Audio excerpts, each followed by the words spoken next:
আমলের প্রতি তাজিমের ব্যাপারে আল্লাহ পাক যে কত কড়া নির্দেশনা দিয়েছেন। প্রথম একটা কথা শুনেন ভালো করে, কথা বোঝা যায়নি আমাদের। হযরতে আদম আলাইহিস সালাতু ওয়াস সালামের ঘটনা আপনারা সকলেই জানেন। হযরতে আদম নবীকে সিজদা দেওয়ার জন্য আল্লাহ পাক ফেরেশতাদেরকে বলেছিলেন উসজুদু লিআদম। সমস্ত ফেরেশতা আল্লাহ পাকের মনোনীত ফেরেশতা যারা সকলেই কিন্তু সিজদা করেছিল ইল্লা ইবলিস। কিন্তু ইবলিস মালাউন মরদুদ বেঈমান হযরতে আদম আলাইহিস সালামকে সিজদা দেয়। আমার আলেম ভাইরা এখানে আছেন, আপনি কওমি মাদ্রাসার আলেম হন, আলিয়া মাদ্রাসার আলেম হন, আর জামাত ইসলামী হন, মিলাদ পড়েন আর না পড়েন, আমাদের কথাগুলো ভালো করে শুনে যান। আল্লাহ পাক জাল্লা শানুহু আম্মা নাবালুহু ওই যে ইবলিস মালাউন বেঈমান হযরতে আদম নবীর প্রতি সম্মান প্রদর্শন করেন নাই, এই কথাটা আল্লাহ পাক কোরআনে একবার নয় দুইবার নয়, আল্লাহ পাক ৭ বার কোরআনে এই কথাটাকে আল্লাহ পাক বিস্তারিত বর্ণনা করেছেন। কয়বার? ৭ বার মনে রাখবেন। তার মানে কি? এত বড় বেয়াদব এই যে বেঈমানটা আল্লাহ একজন নবী হযরতে আদম আলাইহিস সালামকে সিজদা দেয় নাই। কোরআনে বহু জিনিস আল্লাহ পাক একবার বলেছেন, বারবার বলার কোনো প্রয়োজন নাই। কিন্তু হযরতে আদম আলাইহিস সালামের ঘটনাটাকে আল্লাহ পাক ৭ বার উল্লেখ করেছেন। তার মানে আল্লাহ পাক ইমপ্রেশন দিতে চাইলেন, বুঝাতে চাইলেন যে আমার নবীর প্রতি শ্রদ্ধা প্রদর্শনের জন্য ফেরেশতারা যারা প্রস্তুত হয়েছে এবং তাকে শ্রদ্ধা প্রদর্শন করেছে, আমি আল্লাহ তাদের উপর খুশি হয়েছি। আর শ্রদ্ধা প্রদর্শন যে করে নাই, আমি আল্লাহ তার উপর খুশি হয় নাই, নারাজ হয়েছি এবং তাকে মরদুদ মালাউন বেঈমান বলে আল্লাহ পাক ঘোষণা করেছেন। আল্লাহ বলেছেন ফখরুজ ফাইন্নাকা রাজীব, তুমি আমার জান্নাত থেকে বের হয়ে যাও, কিয়ামত পর্যন্ত তুমি হচ্ছ মরদুদ, আমি আল্লাহ পাকের পক্ষ থেকে রহমত থেকে বঞ্চিত। বলেন তার নাম কি? কথা বলেন না, তার নাম কি? তাহলে এই কথার দ্বারা কি বুঝলেন? যে নবীজির প্রতি সম্মান প্রদর্শন করলে পরে মানুষ কি হয়? আল্লাহর কাছে দামি হয়।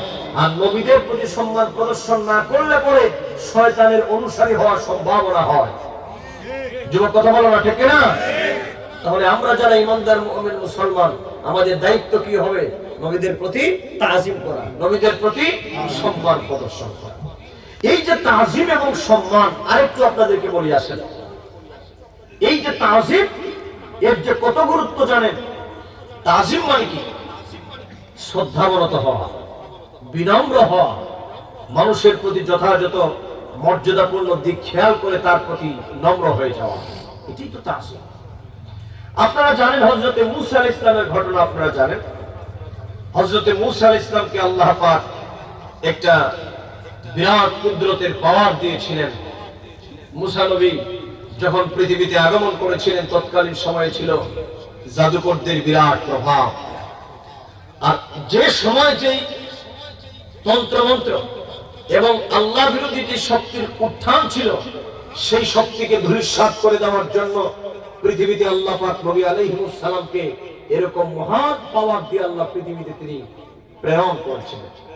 এজন্য নবী হযরতে মূসা আলাইহিস সালামকে আল্লাহ পাক একটা ক্ষমতা দিয়েছিলেন, মূসা নবীর সামনে পৃথিবীর কোনো জাদু টিকতে পারত না। তখন ছিল জাদুকরদের বিরাট প্রভাব।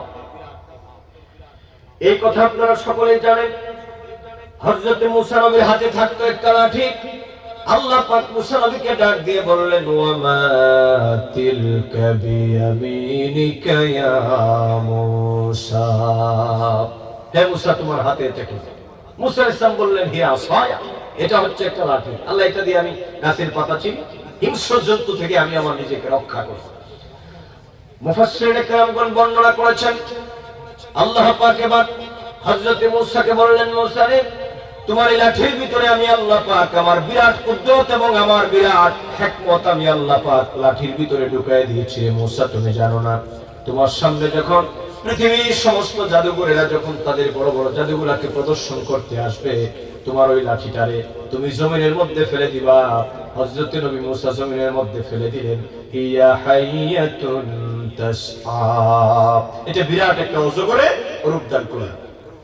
এই রকম মূসা নবীর যুগে বড় জাদুকরকে ভাড়া করে আনা হলো মূসা নবীকে অপমানিত করার জন্য, লাঞ্ছিত করার জন্য। পৃথিবীতে নবী আলাইহিস সালাম